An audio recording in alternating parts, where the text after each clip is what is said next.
Hello, everybody, and good afternoon. Today's Tuesday, April 22nd, and I'm so happy that everybody's here. I'll give it a couple more minutes before we actually get going, just so that other people who want to join can, and we will be on our way.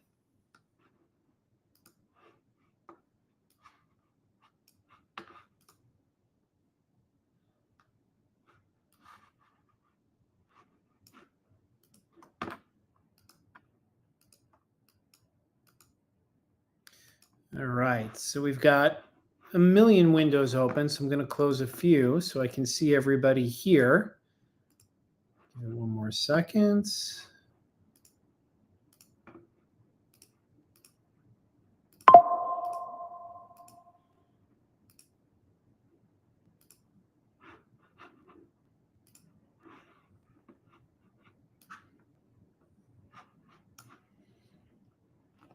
Okay. So once again, my name is Ross Pitkoff. Hello, everybody who is here. I am the founder of the Pitkoff Law Group. We are a commercial litigation and corporate boutique. We have offices located in the states of New York, New Jersey, and Florida. And we are currently involved with a litany of different types of business-oriented disputes, some disputes that involve free speech and the press, which is why we're going to have this conversation today. We also provide corporate transactional services for companies, so we get them structured. We do asset purchases and sales, and everything related to business. You can think of us as the source for you when it is that you need business-oriented solutions. So today's topic is free speech, defamation, and AI. So this is going to be a full talk with some integrated case summaries, and we're really going to dig into a number of things. First and foremost, we'll just really begin with an overview. We'll have a little opening and introduction to the details of what we'll be talking about. Then we'll dive right into free speech in the press, what that means today, what it meant before, what it meant in the 50s, the 60s, the 80s, the 90s, up and through the now. Then we will carry onward into the next topic, which will be focused on defamation law, what it was like previously, what defamation is like now, and some of the things that are currently taking place. Moving on from that, we'll talk about AI and citizen journalism, what that means moving forward into the future, and what the courts will have to deal with concerning issues like deep fakes and hallucinations and all types of things that, frankly, up until the last year or so, wasn't even a reality. But now with ChatGPT, OpenAI, and everything else taking place, it's going to play a large role in what's to take place moving forward. From there, we'll jump into some legal trends and what's ahead. We'll talk about some areas or hot topics where we expect there to either be more litigation or where the Supreme Court might take an active role with respect to rendering determinations and making decisions. And then we will wrap up. So beginning from the top, just give you a scenario. A TikTok creator falsely accuses someone of discrimination. The video goes viral. The accused loses their job. Their reputation is now shredded. Later, the accusation is disproven, but the damage is already done. This example sets the stage for what takes place currently in the whole framework of news media law. News media law once governed traditional outlets, newspapers, television, publishers. But in today's world, every person with a smartphone is a potential broadcaster. Every viral post can become a national scandal. And every falsehood has the potential to cause permanent reputational harm. So today, once again, we are going to really be focusing on three primary pillars. Number one is free speech. What truly is protected under the First Amendment of the United States Constitution? Then we'll move on to defamation. When does speech cross the line into legal liability? From there, we'll get into emerging technology. What happens when an AI creates harmful content or a citizen journalist spreads misinformation? This is a conversation about accountability, truth, and how law must evolve to catch up to the world that we live in. So now moving forward to free speech in the press. Where does free speech even derive from? Well, as many of you know, we won't get into a full constitutional law course or back to high school history, but the Bill of Rights, which was enacted in 1791, sought to provide the citizens of the United States of America, and non-citizens, by the way, with certain protections concerning the government. Now, of course, there was a lot of fear in the late 1700s concerning tyranny. There was fear over the way that the colonies had been ruled under the King of England. The country essentially wanted to ensure that there were certain rights that were protected from the government. So oftentimes we think of the First Amendment applying to private companies such as Meta and others such as Google, but that's actually not the case. The First Amendment was designed to stop the government from certain tyrannical actions. Specifically speaking, the First Amendment states, Congress shall make no law abridging the freedom of speech or of the press. So now this was to be taken very seriously. And it actually was the Anti-Federalists that were the ones who ensured that the first 10 amendments to the Constitution, the Bill of Rights, were enacted as part of the Constitutional Convention and were eventually ratified. Specifically, the Bill of Rights sought to limit government power over individual expression through the First Amendment. It also sought to protect democratic participation, and as just mentioned, it sought to prevent tyranny like the colonists had experienced under British rule, which ultimately was dissent and punishment took place if there was dissent. So the idea of protecting individuals, both citizens and non-citizens, from government restrictions on speech, on religion, on press, on assembly, and on petition was essential. And once again, the idea is that the First Amendment only restricts governmental action. It does not apply to private entities such as private employers, platforms, or businesses, unless those institutions or businesses are performing government functions. So to be very clear, the First Amendment only restricts government censorship. It won't apply to Twitter, Meta, or TikTok. This means that when someone is deplatformed or they're banned from a private site, it's actually not a First Amendment violation. Again, Twitter or X banning someone for misinformation, that's actually not unconstitutional. But a school board preventing a student from expressing a political opinion, that actually might be. And of course, a public school is run by the government. So these protections were all viewed as how to ensure that the government is not going to encroach upon our rights. So the first case that we're going to talk about that really started to define free speech in the media, and by the way, the reason we mention news media is because the press was so often involved with free speech. Naturally, it made sense. What did you have? You had newspapers, you had periodicals, anyone that was publishing information to oftentimes criticize the role of the government or criticize government actors or criticize government institutions.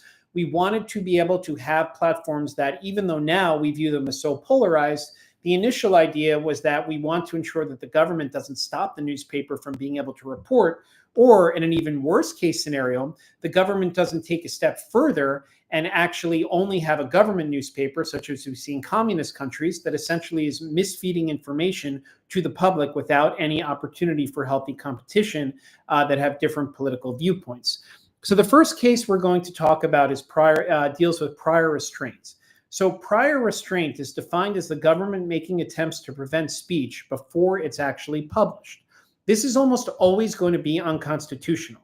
Now, you can imagine the scenario where a newspaper or a periodical is about to go to press. They might call the government and say, or the government official involved, or the State Department, or whomever it may be, and say, do you have a comment? The government then takes the position that we don't want you to report this information. We believe it's going to be harmful. So they run into court to try to get an injunction to stop the press, the newspaper, etc., from being in a position, where they can then report on this public information.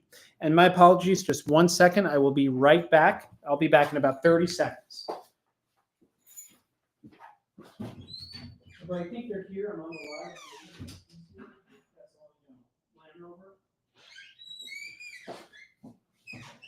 If you don't want to deal with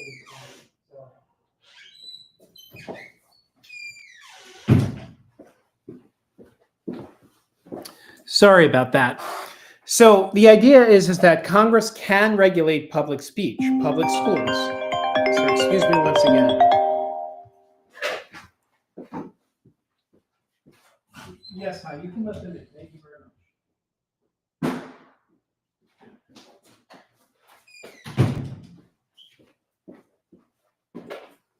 All right, we'll see how many distractions that we wind up having today. So moving along, the seminal case dealing with prior restraint is the New York Times versus the United States. Now, this dealt with the Pentagon Papers that were a publication of classified papers.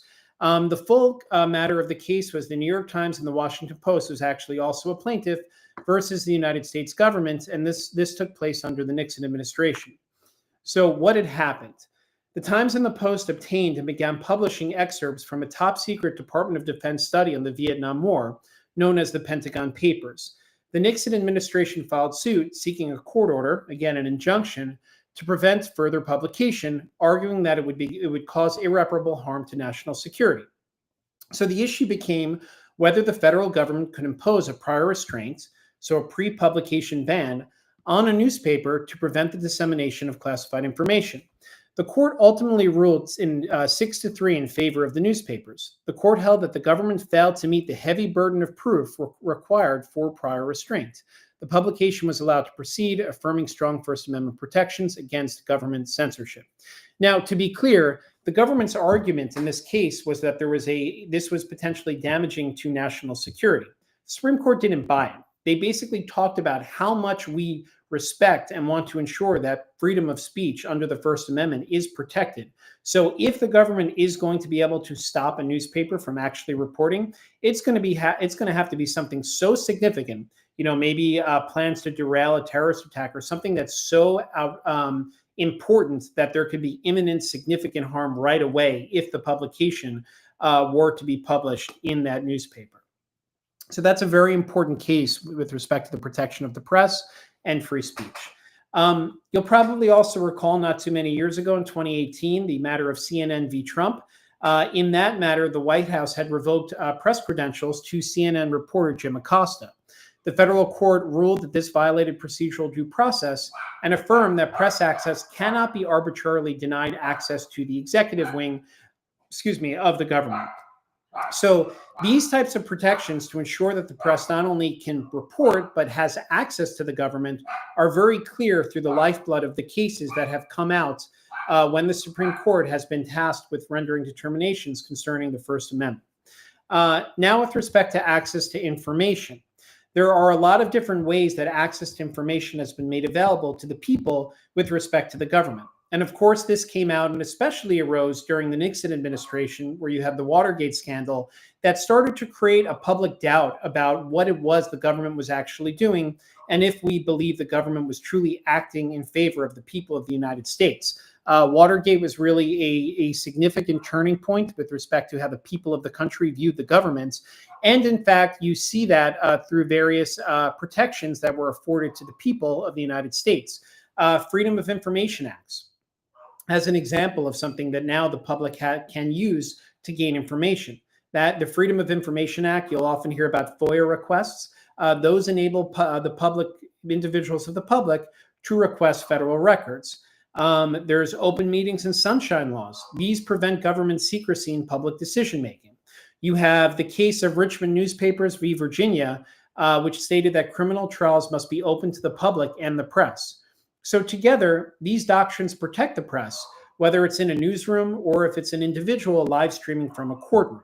And we do see that kind of shift into public modern journalism, where you now have individual actors that are essentially acting like their own reporters. You have bloggers, you have vloggers that have gained large followings that are kind of doing the same thing that newspapers were doing and still continue to do. So that's a fascinating area of the law, free speech itself and the First Amendment. It's obviously something that can be covered in extensive detail with a litany of different cases, and we'll discuss it once again a little bit further down. Moving on to defamation. So a lot of people hear the phrase defamation. You're likely very familiar with it with respect to newspaper articles, with respect to what's taking place in the country. A lot of people will make an accusation and then somebody else will state that they're going to sue for defamation. And in fact, more and more litigation has been taking place arising out of defamation. Now, what is defamation? Defamation involves a false statement of fact that's communicated to a third party, which causes harm and is made with some level of fault. Now, that level of fault, that threshold, is actually different for a private actor or a public actor, and I'll explain. But it's either negligence for a private actor or actual malice for a public actor. To establish defamation, a plaintiff generally must prove the following elements in the United States, and I will say that this will vary a little bit jurisdiction by jurisdiction, but we're just going to keep this general. So defamation, number one, if you're filing a suit trying to show that you've been defamed, initially you have to show that there was a false and defamatory statement of fact that was made. So the defendant must have made a statement of fact that's not an opinion, and either made it in writing, which would be considered libel, or made it verbally, which would be slander. That statement must be considered defamatory, meaning it would harm the plaintiff's reputation or lower them in the estimation of the community. Next, there needs to be a publication of that statement to a third party. So in other words, the statement must have been communicated to someone other than the plaintiff. If the defendant and the plaintiff are in a room together and the defendant makes a statement of fact about the plaintiff, but doesn't ever say this outside of that room where they're alone and nobody's listening, it's not considered defamation because there's no publication. But even a single third-party publication is sufficient.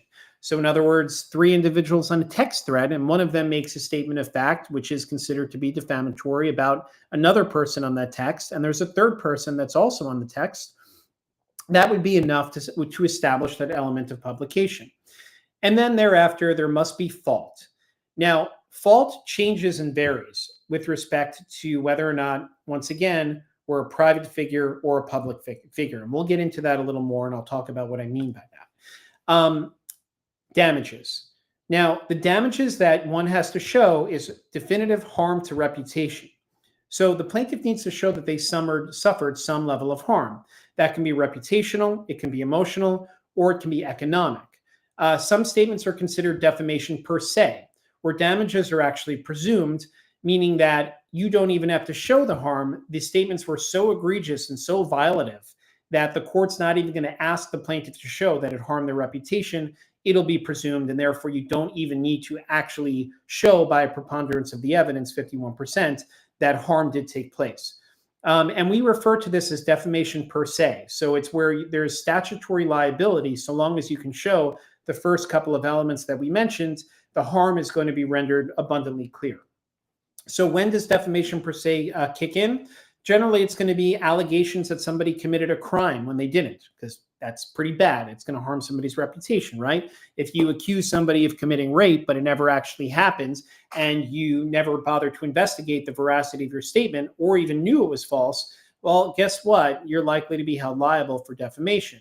And since it's an allegation of a crime, it would be defamation per se. So you wouldn't even need to prove your harm. Serious sexual misconduct.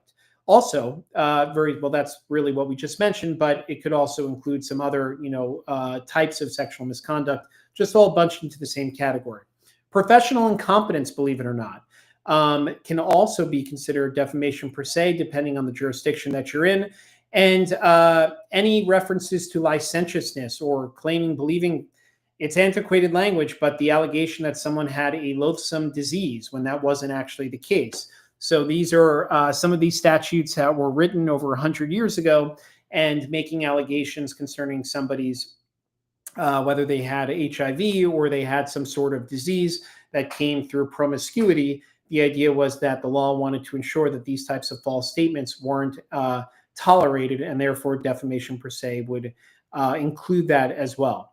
So once again, when you have defamation per se, damages don't need to be proved. The harm is presumed, and that can include lost income, a damaged reputation, etc. Now, in terms of what the individual who is reporting on or making the statement needs to do to protect themselves, the defense they will have is to basically say that, number one, you're saying that the statement I made is defamatory, but my one defense could be truth. This is actually the truth. So if the statement turns out to be true, then it's not defamation. Now, if you make this claim or statement about a private actor, and I'll go into detail of what I mean, then you can potentially avoid defamation, a claim or a judgment against you for defamation, if you can show that you acted reasonably under the circumstances. In other words, you weren't negligent. And the way to show that would be to show that you made investigative efforts before publishing a comment, and therefore had a reasonable belief generally that indeed this statement was true or likely to be true. However, if you didn't make any efforts and you just were told by someone XYZ or so-and-so embezzled money, and you publish that, then you're likely to be considered to have committed defamation. And in fact, you were likely negligent because you failed to take the time to conduct investigations. Now, it gets even more interesting with respect to public-facing actors when there is a claim by a public actor or an institution alleging defamation. And I'm going to walk you through a case right now that's considered seminal in this area. It is called the New York Times versus Sullivan. It's a 1964 case. It involves the New York Times suing L.B. Sullivan, who was the Montgomery, Alabama City Police Safety Commissioner. What had happened was the Times had published a full-page advertisement titled "Heed Their Rising Voices" by civil rights leaders. This criticized the treatment of protesters by Southern authorities. The ad contained some factual inaccuracies. Sullivan, although he wasn't named, sued for libel, claiming he was defamed by implication. Well, the issue then, when the New York Times sued before the Supreme Court, was whether a public official can recover damages for defamation concerning official conduct, showing that the statement was made with actual malice. The Supreme Court unanimously ruled in favor of the New York Times, and the court established this actual malice standard, which required public officials to prove that defamatory statements were made with knowledge of their falsity or with reckless disregard for their truth. This ruling provided broad First Amendment protections for the press, especially regarding political reporting and criticism of government officials. So let's just break that down a little more and discuss what that really means. In fact, I'm going to do it through 3 examples involving very similar statements and individuals, and I think you'll wind up getting a sense of what exactly we're talking about. So let's say that you have a blogger, and this blogger is on Facebook scrolling or on Instagram, and there's a post by a disgruntled former employee of a restaurant. And the former employee says that John, the business owner, embezzled funds from the restaurant, right? Now, this individual, the blogger, takes that statement and now publishes it on his blog. And he says that, that John has embezzled funds from the restaurant, and therefore, he's a terrible person, et cetera, et cetera. So in this particular situation, what has essentially happened is John, and let's say, of course, that this statement turns out to not be true. Now, John would say, well, I just relied upon this Facebook post. So even though I now published, I had a material statement or a statement of fact, the statement being that John has embezzled funds, it was published to third parties through my blog because I now published it to the public. So we've got publication down. The question, of course, it would be reputationally damaging and probably considered defamation per se because it's an allegation of committing a crime. But the question now becomes, well, okay, did you act reasonably under the circumstances? Now, John's a private actor. He's a restaurant owner, so nobody really knows him aside from maybe some people who go to the restaurant. So the question really is did John act negligently when he published that post? And most likely the answer would be yes. Why? John did not take the time to undergo reasonable investigative efforts before publishing. So what could he have done? Well, he could have reached out to the person that published this on Facebook to ask them what the basis was for their statement. He could have reached out to other employees of the company and had the same conversation. Have you heard anything about this? Do you think this might be true? He could have reached out to John directly for comment before publishing. So now, even though John's a blogger, even though this individual blogger may not be a newspaper, they're still going to be held to the same standard with respect to whether or not they can be considered to be responsible or liable for defamation. In that instance, the blogger probably is. But now let's change the facts just a little bit. Let's say that this blogger, instead of saying that John embezzled funds from the restaurant, he says that there are allegations made that John embezzled funds from the restaurant. Now, allegations made and simply stating that John embezzled funds is a little bit different, right? So now let's take this, though, even further. John saw the post on Facebook and Instagram, and it was from this disgruntled employee who had this comment that said that John, the restaurant owner, is a really bad person because he embezzled funds from the company. Now, this time, the blogger not only contacts the poster, but reaches out to other former employees and employees of the company. This blogger then does call John before publication to let him know, I'm going to be publishing this on my blog post. Do you have any comments? Would that, and let's say that that John ignores him and he publishes anyway. Well, now the question is would John be found to be liable for defamation? Number one, there would be a question as to whether the statement of fact that John embezzled funds would really be a rise to defamation, because the blogger did reference allegations. So maybe allegations of kind of weakens whether or not this is clearly a defamatory statement. So you can see how this can become a very nuanced process when the courts are considering how they should be deciding. Then take this a step further. When we look a little bit deeper into the scenario, the question becomes did John really do any, did the blogger do any diligence before just publishing this, or did they just simply rely on that one post from the disgruntled employee? It sounds like the blogger went out of his way this time to make the efforts to have communications, to have dialogues, to even give John, the restaurant owner, an opportunity to respond. So in this instance, the blogger probably wasn't negligent. They were really relying upon statements, if corroborated by these other employees, that it seems that John did in fact embezzle, and whether or not it turns out he actually did, likely in this situation, we wouldn't find that the blogger was liable for defamation. Now let's take this a step further, and this gets into the Sullivan case. John is a renowned restaurateur. John is known all over the internet. He's got a huge following on TikTok. He appears on television. He's on Good Morning America. He gets on CNN and he gets on Fox News, and he's appeared often. So this is a very well-known individual.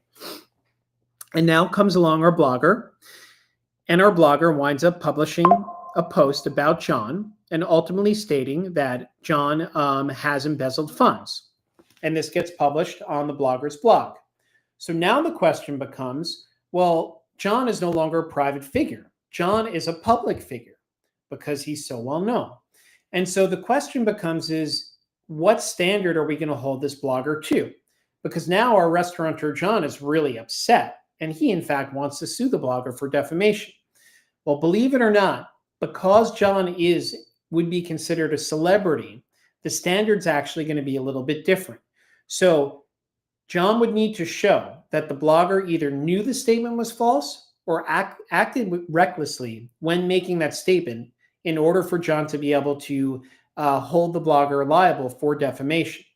Now, that might sound really strange to you at first, because ultimately we are actually limiting the rights of people like John, but also of congressmen and government institutions that seek to go after private actors or the press alleging claims of defamation. And the reason that we do that ultimately is because when you're a public official, number one is we want the press to be reporting on topics of interest. Now, of course, I'm mentioning John, a restaurateur, but remember, John's an individual celebrity. And of course, we want the press to be publishing not only on celebrity details, but of issues concerning the public, of issues concerning what's taking place within the government.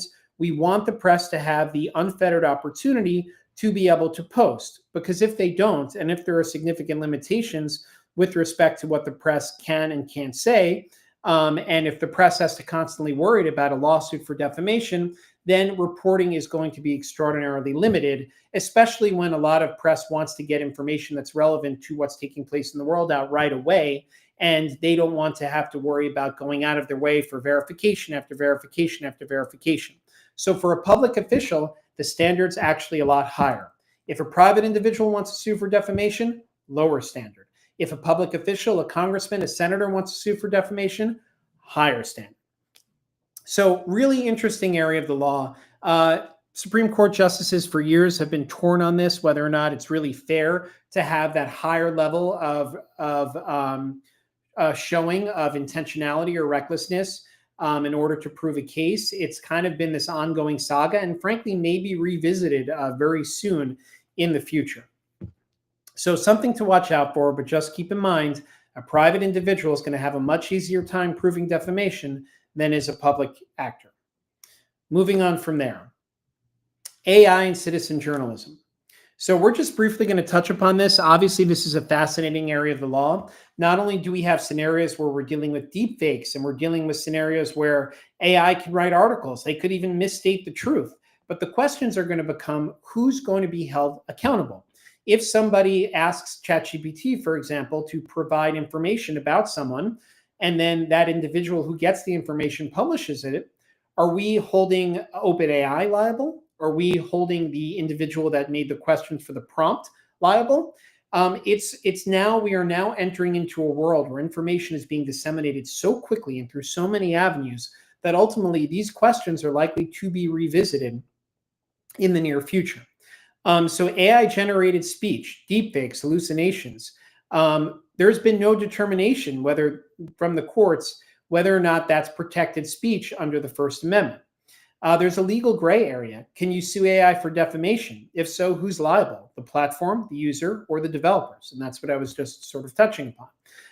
ChatGPT lawsuits have emerged alleging false outputs, but we don't really have any definitive decisions, and certainly not at the appellate division or at the Supreme Court that's really going to set the tone and the precedent for what to expect or what people can expect moving forward. Then we have citizen journalists, TikTokers, influencers. They're protected by the First Amendment, but they lack institutional safeguards, which really exposes them to greater risk. So what are we going to be doing moving forward concerning these individuals that have created such large names for themselves and have these followings, but they did it independently, not through, for example, the New York Times? And, you can imagine these viral TikTok examples. Let's say a false accusation causes reputational harm before the retraction's even made. Things are happening so quickly these days, comments, videos, they're getting out there so fast that nobody really truly knows what's true. And even if there's a retraction, if something goes viral, the damage is already done. So that raises the real question of what can we expect moving forward and what's really ahead.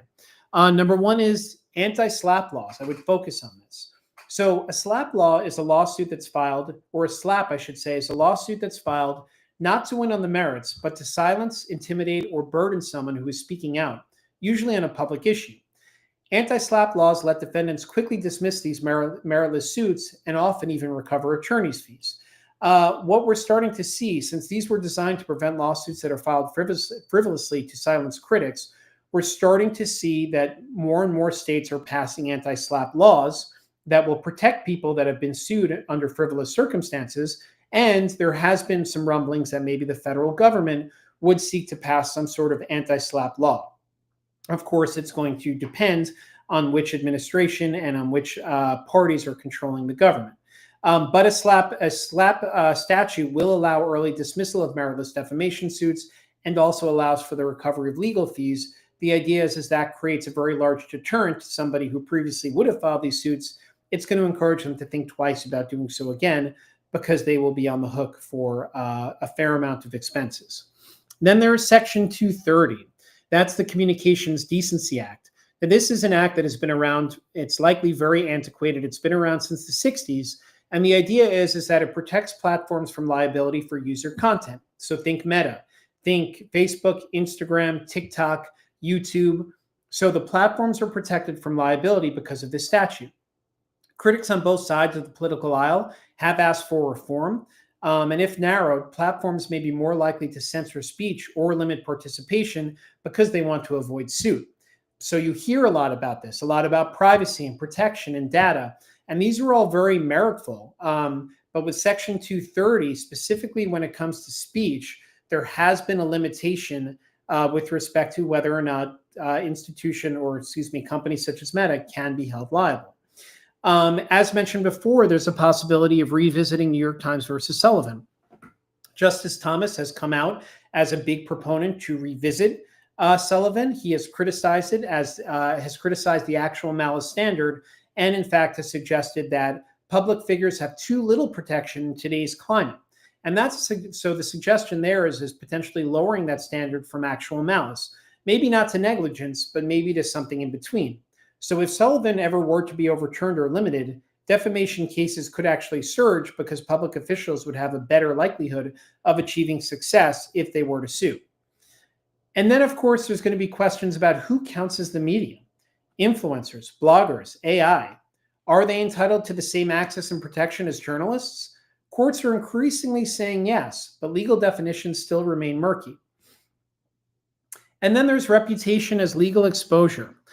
Never before has there been an era where employers in private businesses have to be so careful about what's taking place, not only within their companies, but what's being spoken about externally, especially on social channels, by the very people that the company employs. Reputational harm is becoming a compliance issue. Companies now monitor brand mentions, AI chatbots, and employee posts. Crisis PR is also merging with legal defenses. So businesses and individuals alike need to see speech not just as marketing, but as potential liability as we move further and further into this phase of deepfakes, of virality, so viral posts, and everything related to social media and those that encompass it and are participating in it. So, wrapping up, key themes to remember: free speech is foundational, but it's not absolute. We see that it's very clear that there are certain areas of the government where the government has a right to limit speech. Generally, it needs to be something that's related to national security, or the speech is going to be so egregious that it could cause harm to the government in a very significant way. Otherwise, free speech is protected. We've also talked about defamation laws and balancing protections under it with accountability. We discussed the distinctions between a private individual suing for defamation and a public figure, and that actual malice standard that was established by the New York Times versus Sullivan case, and the possibility that that at some point gets reformed. We've also talked about technology and how it's evolving faster than the law, which makes it really interesting because the law has to catch up to where social media, AI, and the digital world is currently going. So, as a final takeaway, we truly are in an age where reputations are being made and destroyed with clicks, and where law is racing to define the rules of speech, truth, and responsibility. What's going to happen in the future is kind of up in the air, but I certainly would focus on elements concerning anti-SLAPP expansion, Section 230 cases, and really taking a look at defamation standards to see if they're going to be rewritten. So I would make sure to be thoughtful about what you post, what you share, and what you automate. We're kind of all within this new ecosystem and learning from each other. Even the fact that we can now all get together over something like a LinkedIn Live and share information and knowledge is amazing. We just need to know that in the future, especially as AI takes a more and more prominent role, there's going to be some changes within the legal framework to decide exactly how to deal with scenarios that aren't always so favorable. So that just about does it for today. I'm actually out of time. So I'm sorry, I'm not going to be able to answer any questions, but if you do have any questions, make sure to send us an email. Also, if you're looking for a slide deck from today's show, we'll make sure to send that out. And just shoot us a note. Some of you really have, and we appreciate it when you let us know what you'd like to hear next time. Once again, Ross Pitkoff of the Pitkoff Law Group. You can find us at pitkofflawgroup.com. Our offices are located on 48th and Park. Our attorneys are licensed in New York, New Jersey, and Florida, and we're always here to serve. And we thank you very much for your time today. Until next time.